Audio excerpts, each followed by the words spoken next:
جیسے نماز فرض ہے۔ قرآن کریم نے تو فرمایا والذین یکنزون الذھب والفضہ، وہ لوگ جو اس سونے اور چاندی کو زکوٰۃ کو حساب لگا کر کے نہیں نکالتے، ولا ينفقونها فی سبیل اللہ، اللہ کی راہ میں اس کو خرچ نہیں کرتے، فبشرہم بعذاب علیم، پیغمبر ان کو دردناک عذاب کی خبر سنا دیجئے۔ اور خود حضرت ابو ہریرہ رضی اللہ تعالی عنہ آقا کی زبان بیان فرماتے ہیں من آتاہ اللہ مالا فلم یؤدی زکاتہ، وہ آدمی کا جس کو اللہ نے مال و دولت دیا، جس کو خزانہ دیا، یعنی جو آدمی صاحب نصاب ہے اور وہ حساب لگا کر ہر سال میں ایک بار اس مال کی زکوٰۃ نہیں نکالتا، تو کل قیامت کے دن یہ مال اس کے لیے وبال جان بن جائے گا۔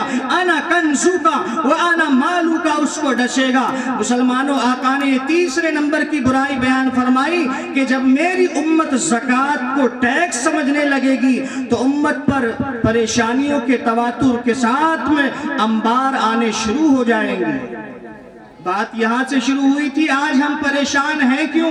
آقا علیہ السلام کے فرمان کا کھلا النگھن کر رہے ہیں، اس معنی کر ہم لوگ پریشان ہیں۔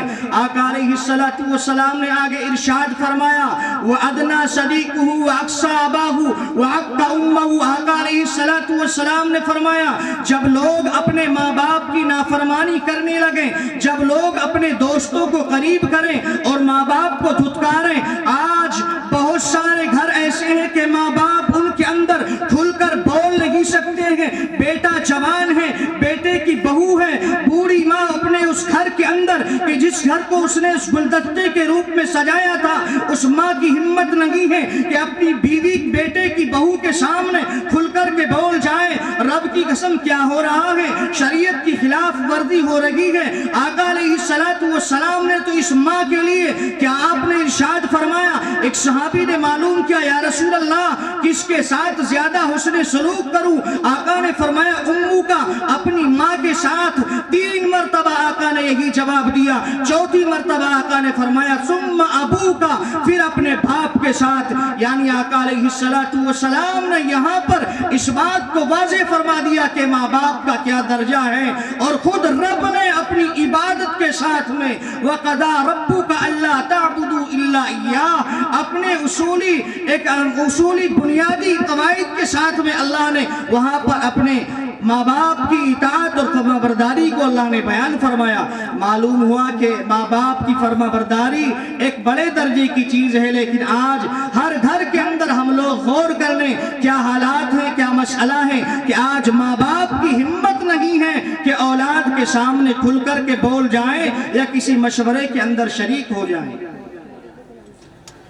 آقا علیہ السلام نے اس سے آگے اور برائیوں کا تذکرہ فرماتے ہوئے آقا نے ارشاد فرمایا وَأُكْرِمَ الرَّجُلُ مَخَافَةَ شَرِّهِ، جب انسان کا احترام اور اکرام اس کی شرارتوں سے بچنے کے لیے کیا جانے لگے۔ آج کیا حالات ہیں، آج آپ سروے کر لیجئے، محلے کے اندر، بستی کے اندر، شہر قصبے کے اندر، آج پردھان جی کو لوگ سلام تو کر رہے ہیں، محلے کے چودھری کو لوگ سلام تو کر رہے ہیں، لیکن دل کے اندر صرف یہی خدشہ ہے کہ کسی معاملے پر، کسی مقدمے میں پھنسا نہ دیا جائے۔ آقا علیہ السلام کا فرمان مبارک اپنی جگہ 100% صحیح ہے۔ وَأُكْرِمَ الرَّجُلُ مَخَافَةَ شَرِّهِ، انسان کا اکرام اور احترام اس کی شرارتوں سے بچنے کے لیے جب کیا جانے لگے۔ آگے آقا نے ارشاد فرمایا وَشُرِبَتِ الْخُمُورِ، ساری باتوں کو میں آپ کے سامنے نہیں رکھ سکتا، عنوان لمبا ہے، حضرت اقدس تشریف لا چکے ہیں۔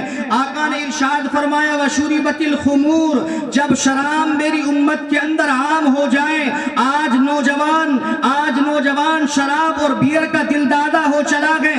رب کی قسم آج نوجوان کو نیند نہیں آتی، جب تک بیئر نہ پیے گا نیند نہیں آئے گی، اور بڑے شوق سے کہتا ہے کہ میاں صحت کے لیے بڑی اچھی ہے، صحت کے لیے بڑی فائدہ مند چیز ہے۔ یاد رکھیے ذمہ داری سے، ان علماء کی موجودگی میں ان کے حوالے سے اس بات کو آپ سے کہہ رہا ہوں، جو حکم شراب کا ہے وہی حکم بیئر کا بھی ہے۔